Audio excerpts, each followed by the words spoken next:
This podcast is part of the Midwest Podcast Network. Find out more about our other shows and how to support our network at MidwestPodcastNetwork.com.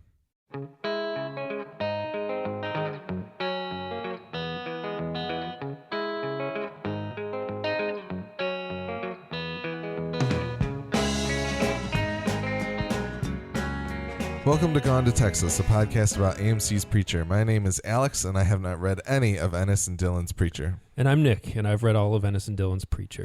Today we will be discussing Season 2, Episode 4 of the AMC series titled Viktor.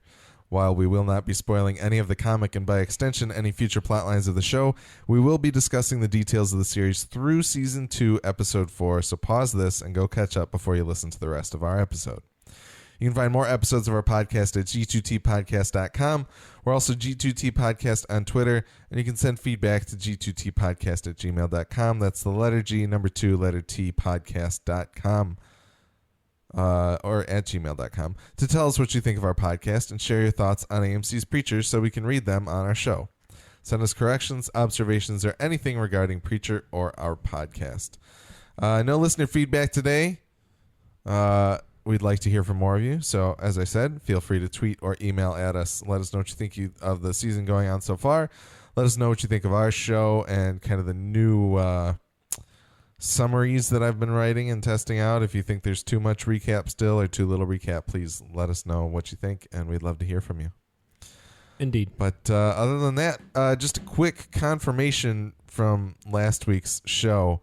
The man that tells Jesse to seek out Lara in the bar, the La Chenille or whatever the French-sounding bar that they head to, the man that tells Jesse to go there is the one who is driving the white van. Yes. In the previous episode, and he also shows up again in this episode with a payday loans sign to swing around in the air outside of Denise' apartment, but. Just wanted to confirm that there and let you guys know that I was indeed correct and not extremely racist as I could have been. But onward with the show. We can start with the teaser here. We get Tulip taken to see Viktor, and Jesse makes it to Denise. Jesse doesn't appear to be nearly as worried about Tulip being gone as Cassidy is, but that's because he's not clued into the fact that she seems to be in some kind of trouble. So we get to meet Viktor. Yep. I can't remember. Did you say that Viktor's anybody that you know, maybe? Not to my knowledge. He might be somebody from really early in the book who's non-consequential. I can't really recall. Okay. I'm Is Tulip married prior to the events of the books at any point? Or is that something you don't want to get in? No, she's not. Okay. So this is kind of potentially a wholly invented show thing. Interesting. So there's not too much about Viktor in this first segment. Not too much else other than Jesse and Cassidy kind of catching up and talking. I did like the moment where Jesse walks into the house and you see the black cars drive by. There's a few musical cues that note, that it's Tulip kind of driving by. So I thought that was pretty good. Did you have any other thoughts on the teaser? Nope. All right. I did have one thought. Oh. The main kind of lackey that works for Viktor that kind of does the talking and picks her up. I just referred to him in my notes. I just have a note that just says Zadar Jr. because he has a very similar face to Robert Zadar. And I was just like, how... You mean the guy with like the buzzed sides of his head? He's got like jet black. He looks like Robert longer Zadar. Hair. He's got just like a big face. And it's very rounded. Yeah. And he kind of looks like a big baby, but he's not like fat. It's just a big face. Yeah. And right away I was like, oh, what awesome casting. The show does such a good job of filling those little roles with like really interesting people. Yeah, absolutely. Especially throughout season 1. There were so many just like, they were characters. It's a very Frank Miller-y kind of, or George Miller kind of just really casting very interesting looking people in small roles that make them memorable regardless of how much screen time they get. Yeah, exactly. Just like giving somebody a cool look. That you're like, that guy's unique. Yeah. Instead of just filling your show with like pretty people. Yeah. So absolutely. That you're not just like, oh, there's a sea of like chiseled features. Or naked white women in the stylings of Game of Thrones and shows like that. Yeah, exactly. I think that's it for the teaser. Heading into Act 1, we open where we left off with Eugene meeting Hitler. Eugene's cell block appears to be filled with seemingly bad or terrible people for the most part. There's a main bully named Tyler, of course. And he seems to be the main bully despite the fact that Hitler is on that same cell block. Yeah, hell's number one bully. Dude named Tyler with double popped collars. Yeah, basically. The hell projectors start back up, and Eugene doesn't make it back to his in time, so he goes in to see Hitler's. And we see a bit of Hitler's worst memory, which is when he met a female friend at a cafe. We don't really get to see where the memory goes because it gets interrupted by another failure. Tyler's played by this guy. I think his name is like Kevin Prentice or something like that, but he was in 13 Reasons Why, which is a Netflix television show. Did he also play a bully? He plays a bullyish guy, and it's kind of, he's getting typecast a bit because these are like the two main roles that I've seen him in, but he plays the part really well. He's like that little shitty redhead kid who's in Wet Hot American Summer. Yeah. And he was in like the Geico ads. Yep. And he's in season 5 of American Horror Story, which I'm currently watching as well. And he's the same character across all works. Just a really shitty, deplorable person. Yeah, he's going to play that role until probably well into like his teenage years. He's great at it. He's really every time I see him now, I just start laughing. Like, there's that kid. Yep. He's just going to suck. That's him. Yeah. So, what did you think about the dynamic here? We do get Tyler calling Eugene's face a giant sphincter, so we're actually getting to arse face or ass face in this case. So the dynamic in hell, we've got Eugene breaking up a little, Tyler being a dick towards I believe Hitler calls her a gypsy woman. Yeah. Hitler standing up to Tyler. Things seem kind of weird. Did you have any feelings about it one way or another? Yes. My only note for the scene, I've been taking really sparse notes, which I realize sometimes is not helpful. I had to break up the viewing of this episode into 2 portions, and I was looking at my notes, and I was like, what did I mean by that? And I had to actually rewind and flesh them out a bit. Yeah. But my note for the scene just said, still not sure about this Hitler jazz. Yeah. So I feel a little bad. I'll let you know a little inside baseball. I cut a little bit out of the Hitler talk that we had last week because we went a little long on talking about Noah Taylor's previous turn as Hitler. Okay. But it was very much kind of we seemed to be headed down the similar path of what you got out of that movie in terms of like if Hitler had been given more of a chance with his art, then would World War II have happened the way it did? And so that absolutely seems to kind of be where we're headed in this cafe scene. Yeah, clearly in his scene, something bad's going to happen to cause him to not pursue, or they're going to laugh him off and he's just going to give up or something. Yeah. I mean, yeah, the art gallery owner's going to just be like, what is this garbage kind of thing? Yeah, the casting of Noah Taylor's already sort of meta, and it feels like it's kind of just like you said, heading down the same path. Yeah. I'm still not particularly comfortable with the show putting Adolf Hitler in the position that I should feel sympathy toward him. Or at least maybe not sympathy, but so much as be like, oh, he's standing up for somebody. Like maybe that Hitler's changed. Yeah. And maybe I'm a little bit more of a square than I thought, but for some reason it just doesn't really sit well with me. It feels gross. I want to wait till the season's over because after a later scene in this episode, I was kind of like, I think maybe I see why they're doing what they're doing. We'll get into that when we talk about that scene, I guess. Yeah. But yeah, it's just like I said, it feels like you can count on one hand the number of things you're not really necessarily allowed to joke about, or you have to be a very specific type of person in a very specific type of story. And maybe this hits that criteria for these guys and for some people. I'm dying to hear somebody else's thoughts on this sort of thing. Yeah. And the one part that actually made me laugh, because the rest has just kind of left me sort of cringing or kind of going, well. Yeah.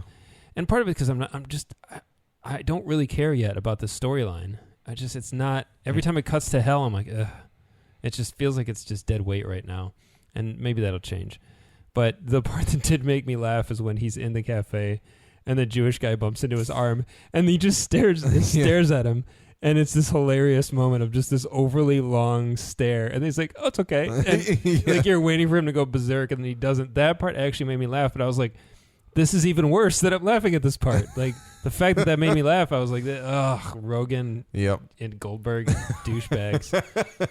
It was just, it felt like kind of an Edgar Wright kind of joke. Yeah. And it even had like the music bed underneath it kind of creep in. And it felt very Edgar Wright to me. It felt like something out of Hot Fuzz, like when the old lady will say something about murdering someone and then it like flips on its head and she actually meant something else. Yeah. When they're like, when she's playing the crossword, you know what I'm talking about at the beginning of Hot Fuzz? It's so funny. Same kind of thing. Anyway. Except not with Hitler. So, yeah, I want to know why they're doing it, and I figure they've got to be building towards something. They haven't wasted any characters in the show, and they haven't done things without a very clear reason as to why. Yeah. So there's got to be something coming. That's gonna make it all make sense. And I think I kind of got a glimmer of something at the end of this episode. I suddenly was like, maybe. Yeah. So anyway. I will say it was interesting to me to see all the different kinds of people that were in hell. The kind of wide variety of ages, different nationalities and gender. Like it's all kind of all over the board. It's not it brings to light the idea that it's not just like skinheads and shit down there. You know what I mean? Like everyday people are in hell. Yeah. Which is scary. Well, and on top of that, the idea that there's also like you see some fashion differences, even though everybody's in jumpsuits, you see this woman who has like very 50s diner looking glasses on with like a little kind of like neckerchief sort of thing. And seeing it made me very curious as to when did all of these people get here and why are they here, and like they all feel very different and have different backgrounds, and I like that the show is kind of evoking that or making me realize that by just little small variations in costume, essentially. Like I thought that was really cool. No, it is cool. It's a good to give you those kind of contextual clues as to these people have been here X amount of years. Yeah. So, I think that's all for Act 1 for now. Act 2, we've got Viktor not looking for tears from Tulip, only some kind of answer as to why she did what she did. Why she left him, essentially, or left his people or team. Cassidy and Jesse talk about Tulip and Lara until they notice that the man who played Fake God in the last season is apparently a local New Orleans actor. The driver from last week, as I mentioned earlier, gets out of a white van at Denise' place, and then Eugene gets a meeting with the superintendent of Hell, just as the tech guy in Hell thinks a full reset may be in order. But he smirks as Eugene walks out of the office or out of the door. So a lot to unpack there. Viktor and Tulip, really, we can kind of save it till the end of the episode because I feel like that's where most of what we really need to talk about comes out. Yeah. I will say, have you seen the actor playing Viktor in anything else?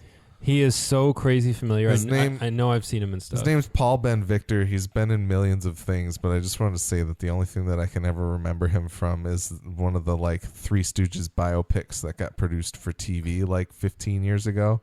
He played Mo Howard in it, and that was, that's where I recognize him from. Yeah, he's he's in Daredevil, the movie. Yep. The Ben Affleck movie. Yeah.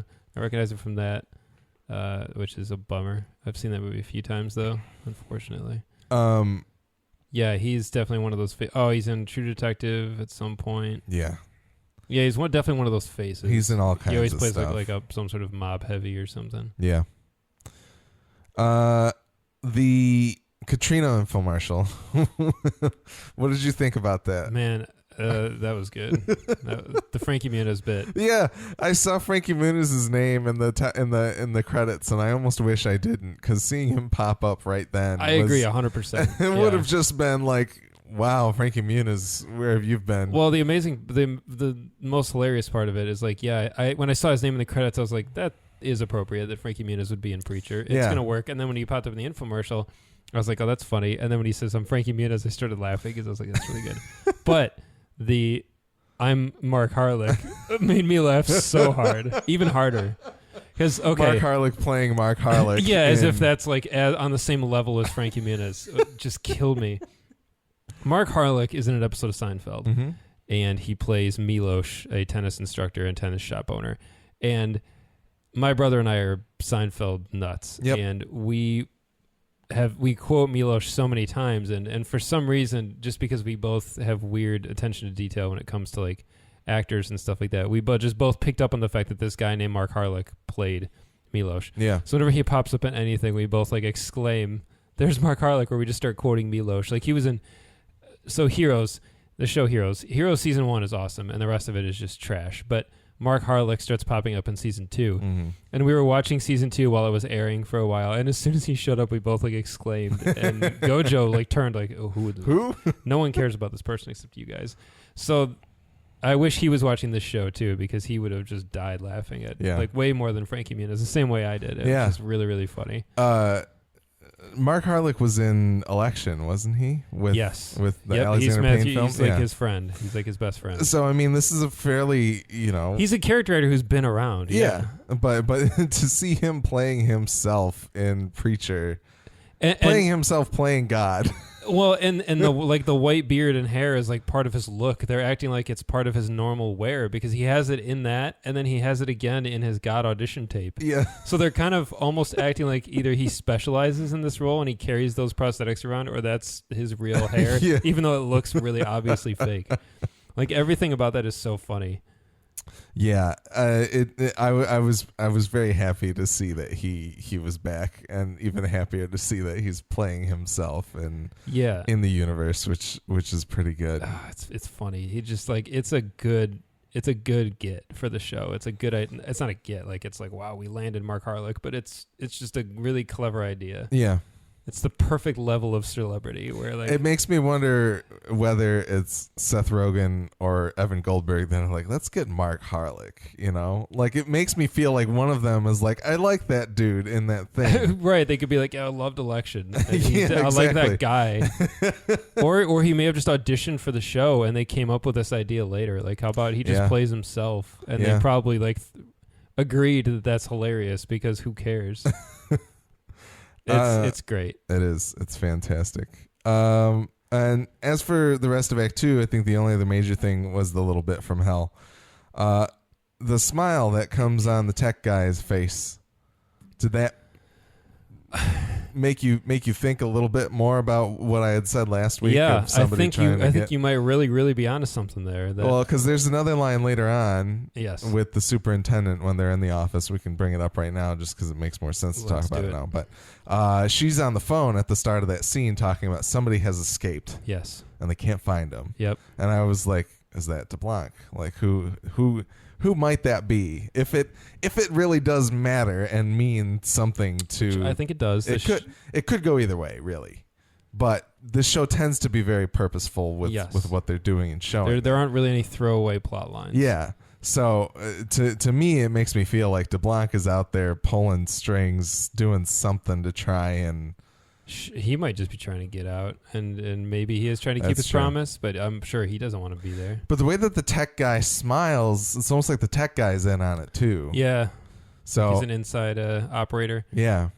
Yeah. I that idea that Hell has like an IT guy is really funny. Yeah. Like that was cracking me up when she's like, "What's it gonna take? How long is it gonna take?" And he's like, "Oh, I don't know." And like looking at it, I was like, "Oh man, Hell probably has plumbers and electricians too." It's just funny. Like, why? I guess in a way, why wouldn't it need people to keep things up and running? Yeah. And I do like the we're over capacity, we're understaffed kind of thing. I was like, or not enough money, and we're underfunded. Yeah, exactly. I guess the one thing that I could start connecting the dots back to, the idea that Genesis in the comics was, and maybe this is spoiling a little bit of the future if this is really where they're going to go with it, but I feel like we kind of have strayed, and I don't know why they would go back to it. The idea that Genesis is born out of an angel and a demon. Yeah. And once again, back to this thing that I cannot drop that you've dismissed several times, the idea that Fiore and DeBlanc are the parents of Genesis. That maybe DeBlanc knows the guy in hell because he's a demon. He was a demon. Yeah. That kind of thing. I'm connecting dots that maybe don't need to be connected at all, but I feel like there could be something there. Yeah, I would be fine with that theory. It just DeBlanc is clearly the more leaderly of the two, especially in the way that like heaven works. Like he knows about like how the phone to heaven works, and unless one of them say DeBlanc is the demon and Fiore is the angel, and their punishment when they were caught was to be the eternal guardians of this thing. Maybe that's why he sings to it. Why he is, because he's one of the parents instead of just the keeper. Yeah. That may be true. That could come around and be true, but it doesn't fit as cleanly as I would think it would. Well, and the only other thing that you're saying with DeBlanc being the more informed of the two is the idea. I think you've talked about how the angels are very debaucherous, but they also seem to be kind of. Weren't you talking about them being fairly aloof, and like just kind of like they didn't. I don't know if careless is the right word. Yeah, in the book, like. Yeah, they're not stupid. Yeah, they're just they're just kind of like guys at work. You know what I mean? And they don't really give a shit about anything until like things go wrong, and then all of a sudden they're like, oh shit, God's gonna be so mad. We have to fix this. And that's the thing too, is like the characterization of God is very like Old Testament God. Like I think when the angel and the demon are caught, they're like flayed to death, like brutalized, because they have both breached this, they've both done something that is just unspeakable. And I don't know that they're both punished by their own parties, or maybe as together, like God just threw them both into a blender basically. But yeah, things don't go well in the book for angels that stray from God. And so that's why in the show, like if they're like slap on the wrist is, oh, you just have to babysit this thing forever, it doesn't feel like right. It's lining up with the right, unless God's like a slouch, or unless he literally, like the moment this thing was born, he bounced. He's like, you know what, you guys want to, it's all going to hell, I don't care. Like that could be it. And then maybe they're like, well, we'll just keep an eye on it. Maybe that's the case, but I not to lead us too far. No, I think it's an interesting theory. It just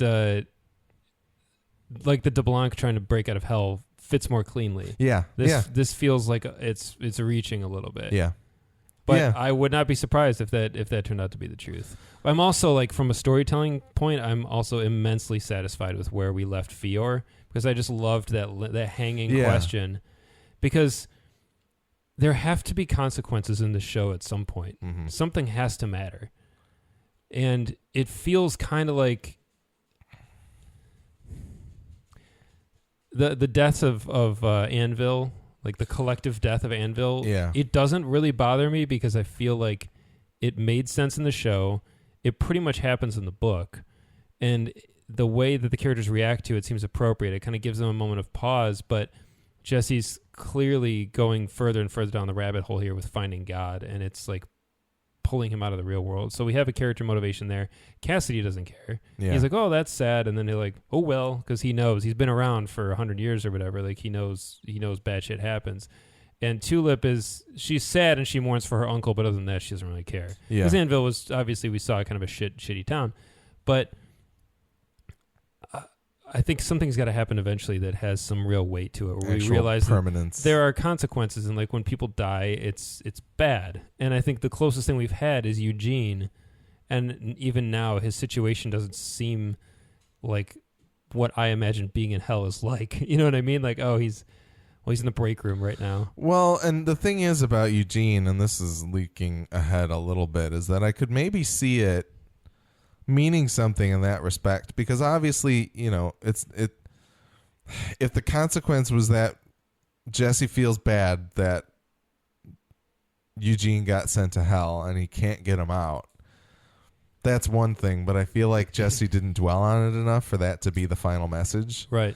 Whereas, like, in that final scene with Eugene here in this episode where he decides to beat up on Hitler in order to abide by the expectations of hell. Yeah. If hell really takes the good of Eugene and brings him down to the level of the people in hell, and then Jesse learns of that somehow, maybe that is where maybe that will drive home the consequences to Jesse. Yeah, so you pretty much took the words out of my mouth where I was going to go with this. Something about the idea, do you want to talk about this now? Sure, yeah. Okay, right in. Should we talk about this now? The idea that Eugene would feel bad for Hitler or would kind of sympathize with Hitler or for Hitler it feels like that's the purpose, that's the function of Hitler. The idea that Eugene is such a good and pure soul that he can feel bad for Hitler is remarkable. And we've seen on his little personal hell that he like went out of his way to shoot his own face off because I don't know if he tried to kill himself and he failed, if like that was his way out, or almost like he's going to disfigure himself. It seemed like to me it seemed like he tried to kill himself and it misfired on him, which ended up only disfiguring him rather than actually killing himself. But he's such like a good kid, obviously, and like the headmistress of hell or whatever she is even comments on that. She's like, you seem like a good kid and you need to cut it out, otherwise I'm going to throw you down the hole, kind of thing. Yeah. So that seems to be if that's what Hitler's doing there, is because Hitler is like, I could see them sitting in the writer's room and be like, well, how can we make Eugene like the most just nicest guy? Who should you feel bad for in hell? How about Hitler? Oh, and they laugh and then they move on. Like, that's it. And they write it on the whiteboard and there's like other names on there. And that's your Seth Rogen laugh is, I don't even know if that's what you intend it to be, but it basically sounds exactly like Seth Rogen. I can do it better, but I'm not going to right now. I've listened to so much Preacher Insider podcast that I like have it down. Well, that'll be in an upcoming episode. That's good. But so I think that's why. It seems like an interesting sounding board or check for Eugene at the very least. But even taking it that further step of like, if we do see Eugene, like I don't really foresee Eugene being able to keep up the guise of being a terrible person. Right. Well, but if he's doing it out of necessity, that's the thing. So Eugene, or I'm going to call him Arseface for the books because he declares himself Arseface. This is the first time we've really seen him do something selfish. Aside from, and even the act of killing himself seemed almost like he did it to spare everyone else. You know what I mean? Yeah. Because he doesn't be like, oh God, I'm not going to get out of this. And he seems like he almost does it to like just save face. I don't know. But this is the first time we saw him make a choice to be like, I'm just going to go along with it and like start beating up on Hitler. And it seems to make sense now. Like the pieces seem to have kind of aligned. But when Hitler's getting beat on and he's looking up at him, my initial instinct as a viewer was to feel a little bad, and I like made the conscious decision. I was like, no, that's Hitler. Kick the shit out of him. But Eugene clearly believes in of anyone who can understand the value of like a second chance, it's him. Yeah. You know what I mean? So seeing him kind of wrestle with that decision was really satisfying. Yeah. But I think that this is my theory now, is that's why we are where we are with Eugene. And maybe that'll lend me a little more patience with his plot line, because if right now it seems like he's not going to undergo any character change, and maybe that's not the case. Now that this episode happened, I feel like we were just going to see poor Eugene trapped in hell, and the Eugene that they've made is so likable. Yeah, they make me care about him against the comics. That if they're going to turn him into the comic Eugene, I'm going to be like, oh man, you made him, and I'm going to take him away. But we'll see what happens, because what ends up happening even further in the comics with Arseface is even more satire, and I feel like Rogan and Goldberg are just like, they're just rubbing their palms together, just excited to get there with him. Interesting, because a lot of the stuff they've been making fun of in the show already is going to be perfect through Arseface. Yeah, so we'll see. All right, on to Act 3. We get Jesse and Cassidy tracking down fake God's management, but he hasn't seen Mark Harlick. His name is Teddy Gunth. He hasn't seen Mark Harlick since he got the job to play Fake God. He does give Jesse the audition tape, though, and Eugene learns that hell is overpopulated, underfunded, poorly maintained, as we said. Tulip tries to make up with her old friends and co-workers at Victor's house, but they all give her the cold shoulder, including Victor's daughter, Ellie, who spits in her face and hopes that her father kills Tulip. So, Teddy Gunth. Did you like Teddy Gunth as the talent management guy? Is he a real guy? I don't think Teddy Gunth is playing Teddy Gunth. That'd be really funny. I can double check. Probably not. He's Mark Harlick's actual agent. Here's the thing. So, did you not want to tear into Teddy Gunth if he's a real? Is that why you're asking? No, I'm just curious because on the one hand, I would really enjoy that, and on the other hand, it would continue to expand upon my problem with this scene. No, yeah, he's not. No. Okay, I'm a little bummed out now. This is no, and I think I know where you're headed. In terms of this is maybe the most metatextual this show has ever been, and there's a great danger when you do stuff like this. Yeah, and if you fill your show with too many pop culture references that are timely, you date it. It's immediately. Dated, you put an expiration date on the relevancy of your scene. Now, that's bad if you do it throughout your show. If you do it throughout an episode or even a scene, it's like this. It's just too much. And I was kind of like rolling my eyes. Like when he says Game of Thrones, I was kind of like, I think I probably smirked. Because I'll get it right up front. The only reason this scene works is because of Joe Gilgan. Oh, yeah. Once again, he is the only reason. He just scoops it up and he's like, "We're getting out of this," in like a burning building. He throws the scene over his shoulders and fireman carries it out. When he said Game of Thrones, I kind of smirked because he makes it good. And then the music kicked in, and I was like, "Oh, this is dumb now. We've crossed over to dumb land," and it was a little too much. And The reason I'm struggling internally with being critical of this is because the book is filled with a lot of stuff like this. Yeah. However, most of the references in the book are things like Elvis and John Wayne and things that Jesse Custer would have grown up idolizing, and like old like country music and rockabilly music and just like old kind of artifacts of Americana. Like there's not a lot of relevant stuff, and the stuff that is relevant that's mentioned in it it's not ever really tied to Jesse. It's tied to another character. Yeah. And it's done in a way that's clearly making fun of the culture surrounding these things. So like they talk a lot about like punk music, and they're clearly like making fun of it. Like I don't think Garth Ennis and Steve Dillon were fans necessarily, or if they were, they were really self-aware. So I wish I could get a little bit more into it. But I'll hold off for now. So anyway, it's not that Preacher isn't without precedent in doing this kind of thing, but it just didn't feel quite right. The part that did make me laugh was them going back and forth on the terms. Yeah. Like that Cassie didn't just agree.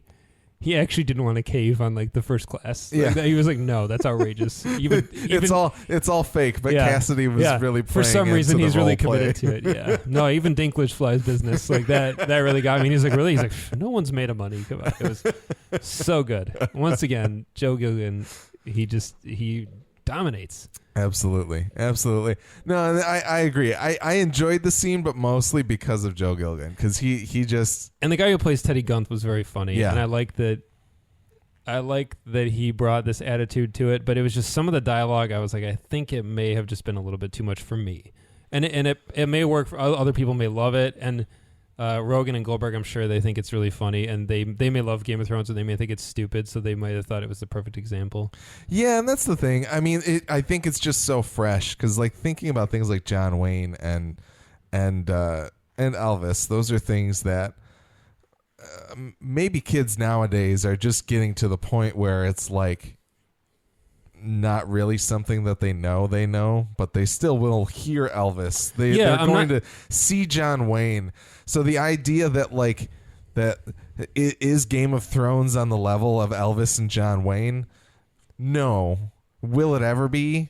Probably not. But it's like it's so culturally relevant right now and so in the zeitgeist that there's a chance that like it could still be one of those things where you're like, I've never seen Game of Thrones, but I get that it would be a big project that a management like a manager or an agent would be that.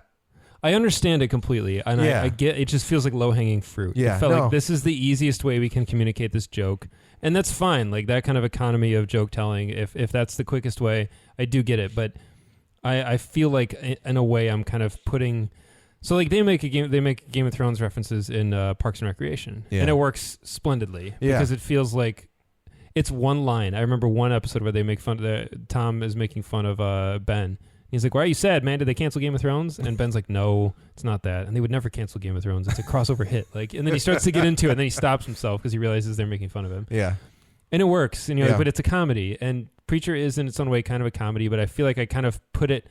Even the show up on a pedestal a little bit higher. Yeah. And even though there's jokes about giant shit plants blowing up and killing towns, like there's something a little more refined about how artfully it's told. Yeah. And maybe I just need to watch it again and I'll like the scene a lot better because it is really funny. Like I said, the banter between Teddy and Cassidy is really funny. And I like that Jesse is generally 99.9% of the time in the show. He is the one who will take charge and run things and do it his way. And with Cassidy, he knows this is not in my skill set. I'm going to defer to this guy because he just nods. And dude, Jesse probably doesn't. He has that look on his face of I can't really believe this is working, but he knows what he's talking about. Jesse probably doesn't even know what Game of Thrones is, but he's like, this is why he leaves it to his betters in this instance, and he doesn't have to use the word when he has Cassidy, who has all the other words to just do his damage. Yeah. So there's so much about the scene that worked really well, but something about that one reference kind of stuck in my craw, and I was like. I feel like I would feel better about it personally without the musical. The cue. Music is what really put it over really the top. Drives it over the edge. Yeah, and I was like, now it turned into a Tex Avery cartoon. And I was like, it's just a little bit much. Yeah. But so much of the other stuff regarding, like I said, the negotiation of his rate and everything was very funny. And I just I love watching Cassidy get into these kind of situations and just like, step aside. I got this. Yep, absolutely. As for the rest of Act 3, we touched on the Eugene stuff already, but Tulip walking around the complex and basically like trying to connect with these people again or reminisce with them, felt pretty damn sad to me, even without like any real context to it. Just like this idea that you're walking around your old haunt and completely unable to relate to these people that you once saw every day. It seemed very somber and something obviously that's what they meant. And to drive it home with the point where Victor's daughter wants her father to kill Tulip. Did you get anything out of that? Like, did it definitely drove home that idea that it's a fraternity in its own way. It's a brotherhood to be in this kind of league of criminals. Yeah. And it's kind of its own family. Even when the what's the guy's name? What's the torture guy's name? Pete or something? I think Pat. Even when he pokes his head and he's talking to them and he says, "Hey, Tulip," and she's like, "Hey, Pat." And it's just kind of funny because you're like, if Victor gives the word, that guy will cut her into Ritz cracker sized pieces and dump her into a river. But there's this weird level of like kind of friendship. And watching even amongst like the lowest of the low, Tulip doesn't have a friend. Yeah. It was like pretty telling that like she's not in a great place right now. And I thought that was pretty good. But it definitely began to arouse my suspicions of like what the nature of her relationship was with Victor, because once she went to the daughter and I was like, It went so deep that it affected the child that would normally... And I was like, okay, there's like one of two things. Like either Tulip was in a relationship with this guy, or I haven't thought of the second option yet. It just like seemed very strange. And I'm like, or she's been a fixture there forever, or she's like his adopted daughter or something weird. You know what I mean? Yeah. But it definitely like cut down to the family level pretty much. And I was like, it was good. I liked it. And here, this is the story... by the end of this episode, this is the story I care the least about. I feel like it's taking up a lot of time. And the twist of it, I was like... and I just feel like there's better things for the show to be doing. And I'm not trying to dismiss Tulip as a character because I think she's awesome. But it's just... I'm way more interested in what's going on with God. And it's partially because that's more in line with the book, but it's also partially because I think they're just doing it so well. Yeah. Like, it's such a riveting mystery to me, and the atmosphere of it is so cool. Yeah. And it's so being on the trail of this is really fun, and I'm really liking these like exotic location of New Orleans. And now I'm kind of thinking the whole season's pretty much going to be New Orleans, which is okay. There was also maybe some news, I haven't read through it yet, but it looks like paperwork's been filed to film season 3 in New Orleans as well, at least partially. That's okay, but I would rather we need to keep moving. Get back because on the road. I feel like time is very precious with this show. Yeah. I'm worried about the day when people stop tuning in and they're like, listen, we just can't do it anymore. And AMC seems like the kind of network where they would be willing to throw something a little more slack just to help send it off. Yeah. Because they'll look further down the line at like Blu-ray sales and say like, oh, can we sell the complete collection in a cool collector's Breaking thing? Bad is the perfect, because those ratings weren't great until like season 4, right. essentially. So and they seem to be a network that has that kind of stuff in mind. Yeah. Like even Hell on Wheels, like, was not like, like 3 or 4 seasons. It was not a blockbuster. There's a show called Turn that I haven't watched, but my brother and sister-in-law have watched like all 3 or 4 of the seasons that there are of that show. Mm-hmm. Oh, it's the the Washington one. Yeah. That sounds really cool too. It does sound really cool. Yep. I've never seen a minute of it. Jamie Bell's the star of that, right? Yeah, I think so. Yeah, that's super cool. Yeah, it's a great idea, and they seem to be a network that kind of stands behind their properties and gives them the due time they need until finally they have to pull the plug. Except for one. Yeah, well, when the government tells them not to anymore, then they'll stop a show. Pour one out for Rubicon. Yeah. Yeah. No, I agree with everything you said. So I like Tulip a lot. I think Ruth Negga is amazing. And I am interested in hearing more about her. It just doesn't, it's not the most compelling thing on the plate right now, and I think it's kind of the least. And the more information the more light that's being shed on it, the less exciting it is. Like, these answers are not satisfying. Well, and I think to me, it feels like we really haven't even gotten anywhere near like an actual answer yet. That's true. It was mostly just like a revelation of the issue. Right. and then so I was watching the episode, and as it was nearing the last, I just happened to tap my screen. I was watching the last few minutes on my iPad, and I saw the little slider at the bottom. It showed me there was like 90 seconds left in the episode. I was like, what? Yeah. And it was like in the middle of Jesse brawling with I already forgot his name again. Victor. Pat. Oh no, yeah.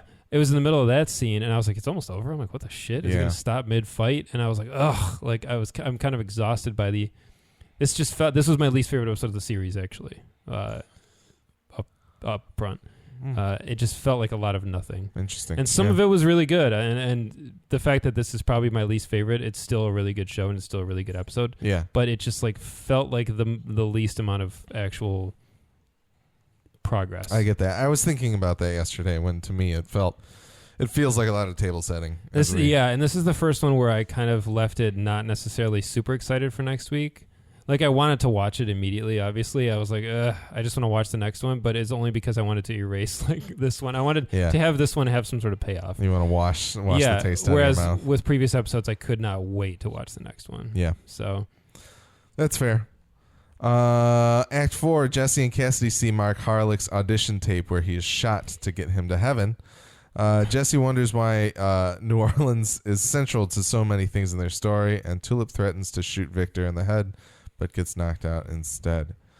What'd you think of that? The audition tape is it's like most of that act. Yes. What did you think about that? Oh, that was awesome. It felt like a pretty interesting way to kind of convey and like pull you in. It's actually really, really well acted. Yeah. Like, Mark Harlick acting as an actor is very good, which is really hard to do. Yeah. And one of my favorite reviews for a movie was for Waiting for Guffman. Have you seen Waiting for Guffman? A long time ago. Okay. Christopher Guest is a genius, by the way. He can do anything, and he should be in this show at some point because he's amazing.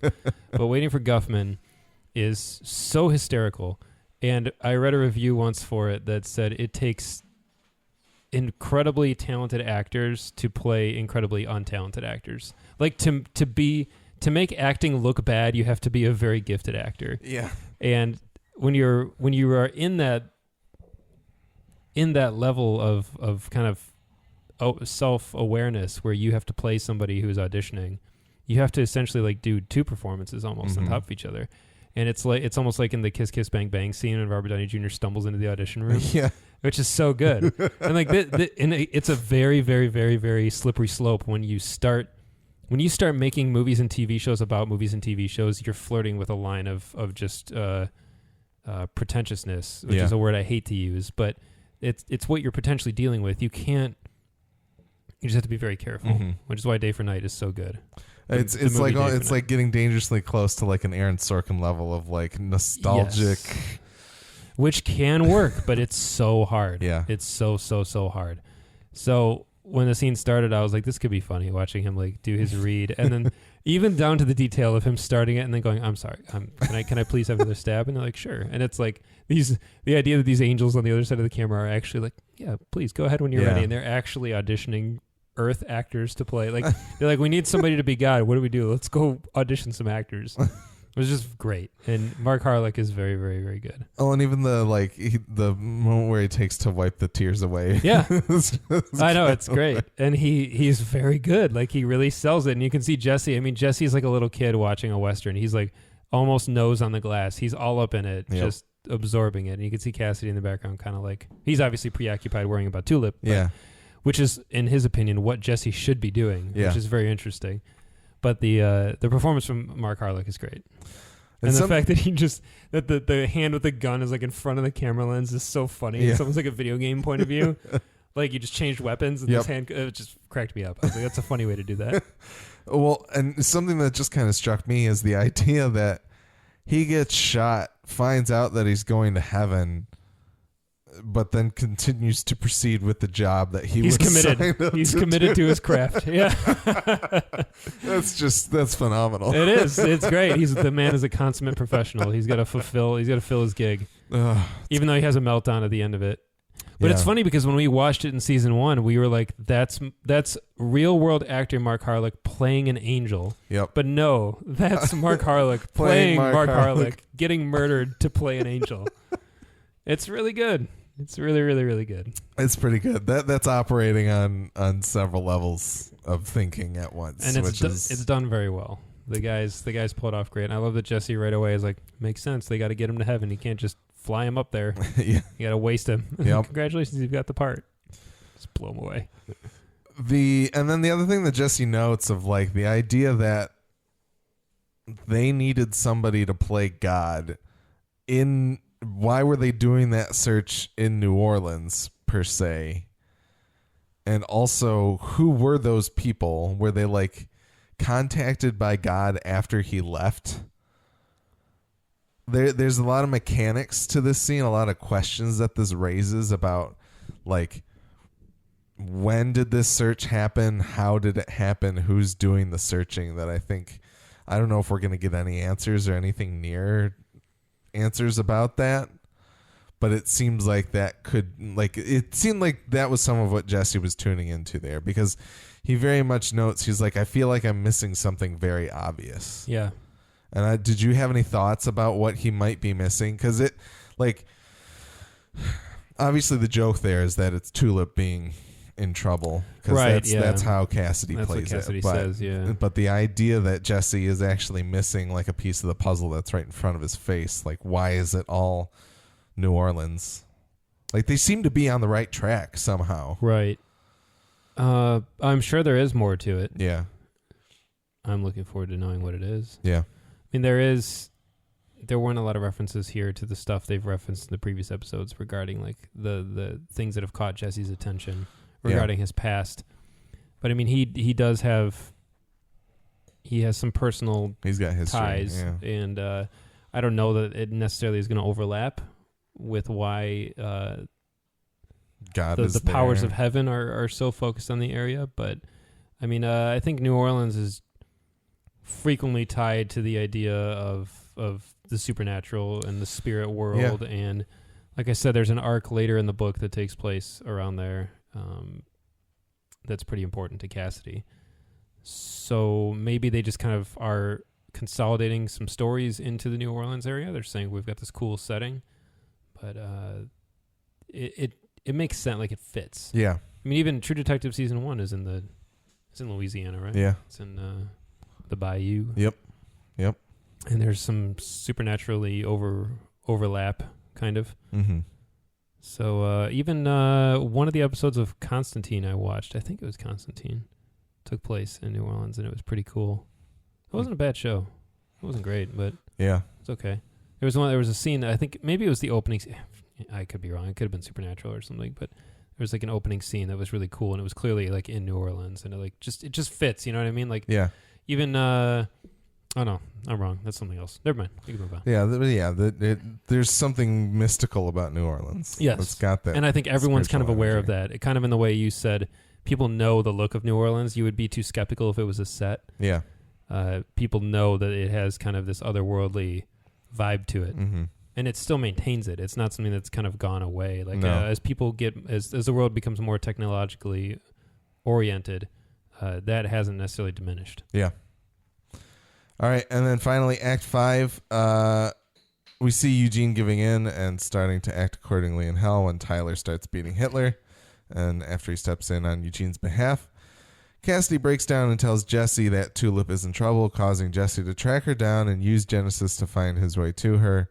We find out as Jesse chokes Viktor that Viktor is Tulip's husband, and also that the Saint of Killers is on his way, and he's very close, seemingly just across the bridge from downtown New Orleans. So,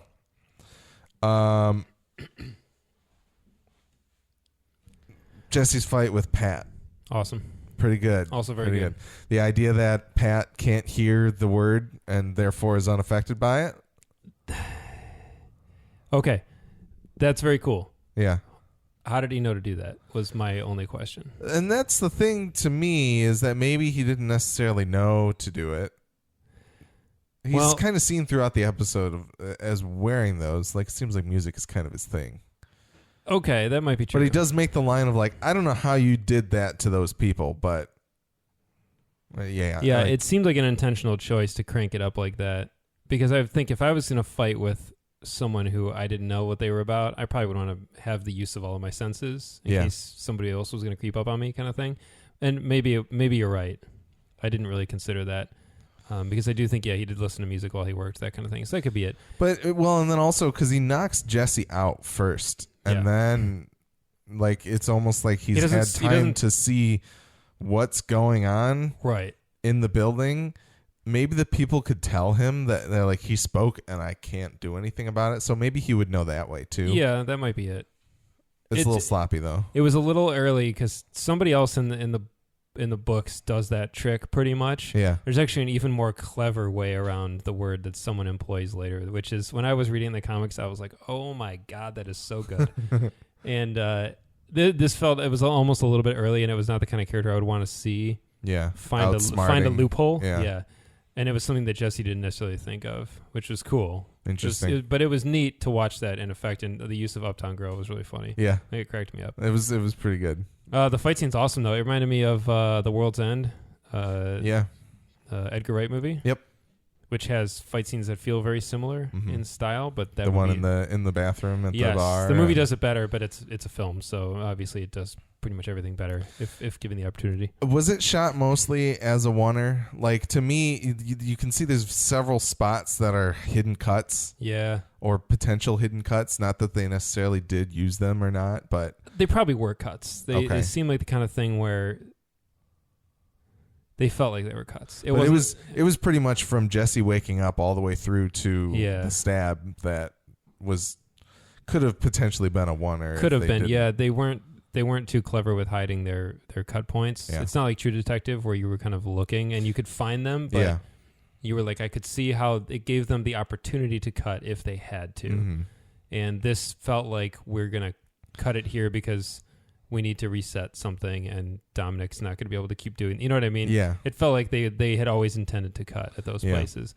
It would have been cool to see them a little more subtle with maybe like, if we get it, we get it. Otherwise we can cut, you know what I mean? Yeah. Like using things to wipe the frame, like the body would have been cool. But I loved the use of the body as like this obstacle. Yeah. It was very, very Preacher. Like, and the part that actually made me laugh the most is when the arm got hacked off and Jesse has it and he kind of throws it at him. Yeah. That was the most Preacher moment. I was like, oh, this is really good. Like, I could see that exact thing happening.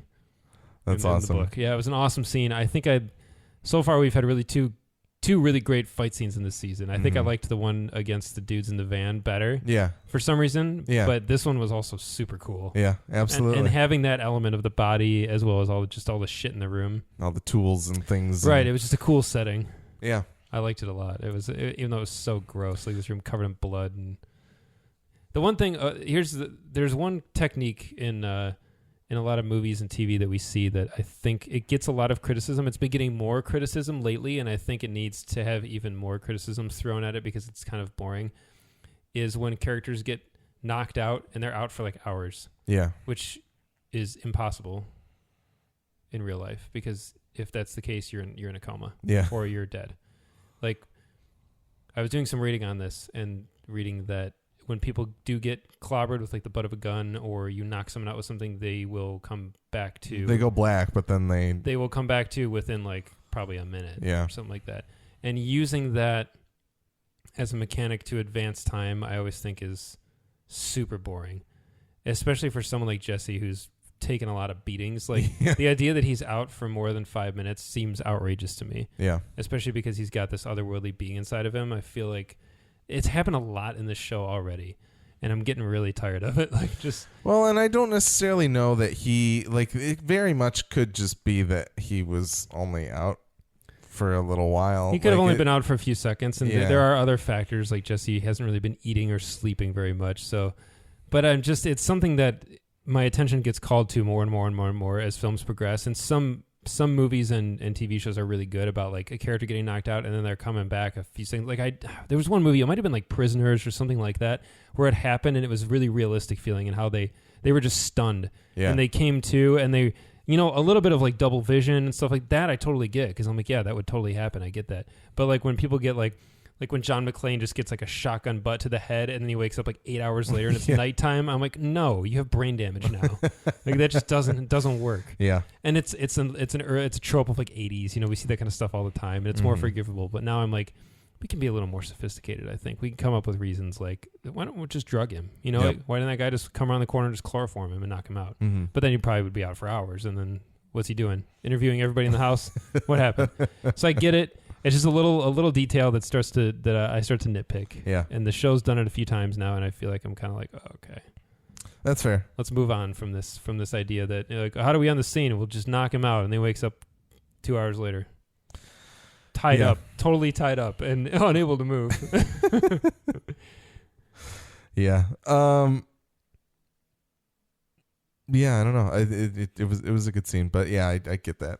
I can second your nitpick. I'm just nitpicking, which is a good problem to have. And I will say, for anybody that wasn't necessarily aware of the cuts, if you're not looking for it the way that we maybe do, just the idea that like anytime the screen goes to black because they zoom in close, or they get in real close behind Jesse or the body, those kinds of things, that's where they would potentially cut to another filming of that scene. So just in case anybody wasn't necessarily aware of that. But other than that,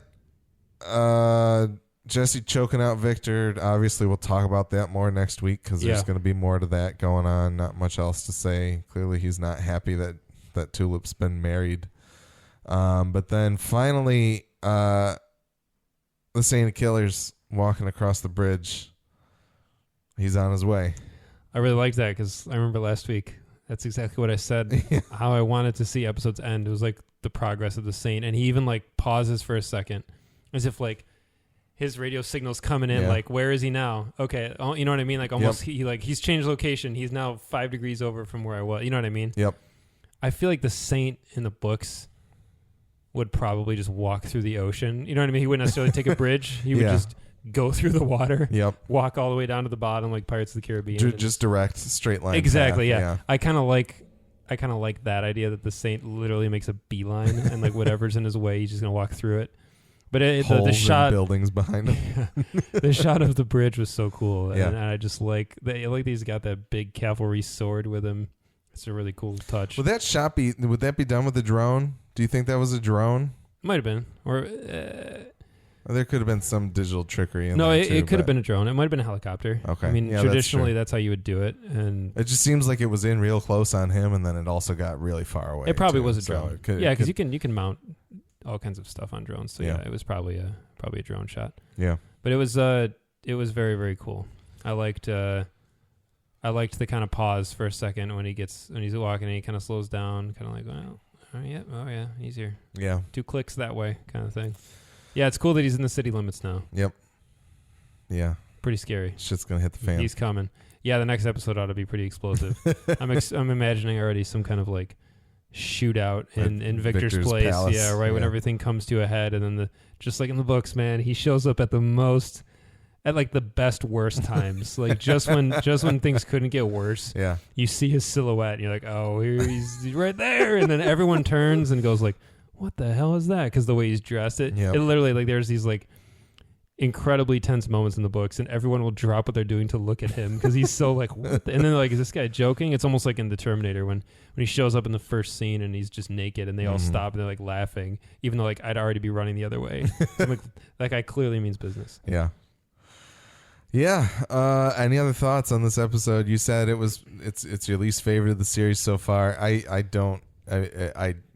can't disagree with that.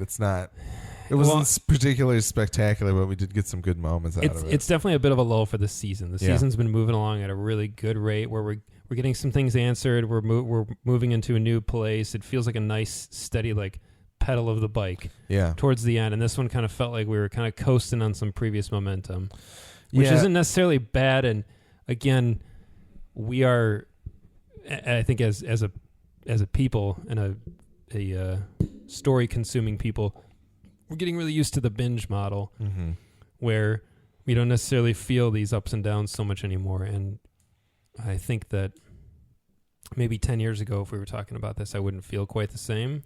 And I try to not binge so much anymore. Like I try to space stuff out because sometimes having that room to breathe between episodes actually makes the show better and helps it sink in a little more. Yeah.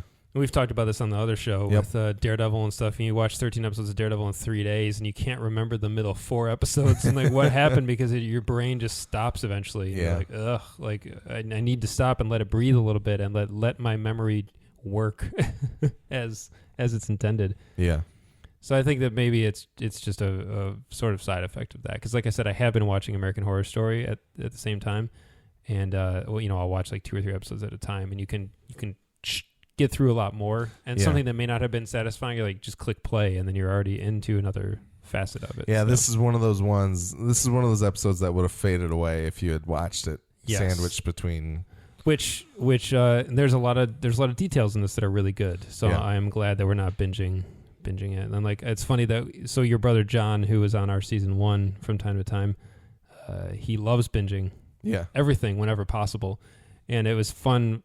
Listening back to I listened to, I think, our 2 final episodes of season 1, and it was fun listening to him say how he would wait for like 3 or 4 episodes to build up and then just watch them all, chunk through them all. Yeah, exactly. And that's just how he likes to watch them, which I get. Like, if you have the opportunity, why not? Yeah. I think the first show I ever did that with was Lost, season 1, when it came out on DVD. And I remember my brother and I would stay up way too late because we'd start one and then we'd watch another, and then like, we would have to ride out a DVD basically. Like if we had started a fresh God help us, because it would be 2 a.m. We'd both have class the next day, and we'd be like, it was part of the beauty of that show, the way that Lost title would just pop up, and you weren't feeling it, you weren't expecting it, and there was a signal at the end of the episode, and you would just like literally like, because you were on the edge of your seat, especially that first season. That was very much how I experienced. My mom convinced me to start watching 24 on like season 5. Oh yeah, and so when that timer jumps in, then we went back and watched on DVD from season 1 all the way through 4, and that show is if you're watching it in basically real time, it seems like it's meant to be consumed that way. Yeah, for sure. And you'll be so into it, and then that timer jumps up at the end to tell you it's the end of the episode, and you do the same thing. You go, and you come up for air, and you're just like, oh God, I have to watch another one right now. Yeah, and I didn't feel that way at the end of this episode, whereas I think there have been other episodes where I've been like, I cannot wait to see what happens next. Yeah. I think one thing that, though, if take another quick second, that we are missing in this season is the Odin Kincannon. Mm-hmm. We had this like very clear force of opposition with a face and a name who was actively... The closest thing we have to that is the Saint, I think.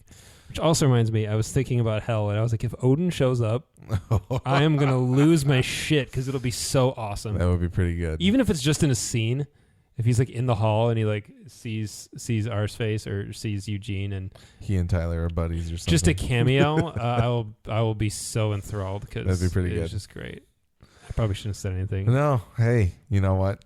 We'll see. Now I just want it. Now so it's bad. on the scoreboard. Yeah, exactly. People will know if you were clairvoyant enough to. It would just be great. I don't think they'll do it. There's no reason to. They leave things so well with him, but it would just be really cool to see him down there. I feel like Jackie Earle Haley would be down to come back. And you know he would have a little gang of lackeys that follow him in the hallways. He's like King Bully. Tyler works for him kind of thing. He's got his little soapbox. And he's the kind of guy, where like clearly Hitler is not, his reputation does not mean as much down there because he's people. This like punk who's like 19 is not afraid to get in his face. Hitler, yeah. But Odin would walk right up to him and he would back down. And it would be great. Yep. Yeah, we're about 30% of the way through the season at this point. This is episode 4. I think there's 13 total. There are 13, yeah. So it seems weird that not weird, but it feels a little discouraging to have an episode in a season that's only 13 episodes long that just kind of doesn't feels like you're treading water a little bit. It does, yeah, exactly. So. Once again, you can find more episodes of our podcast on g2tpodcast.com. That's the letter G, number 2, letter T, podcast.com. We're also on iTunes, Stitcher Radio, and Google Play Music. We're also G2T Podcast on Twitter, and you can email us at g2tpodcast@gmail.com to tell us what you think of our podcast.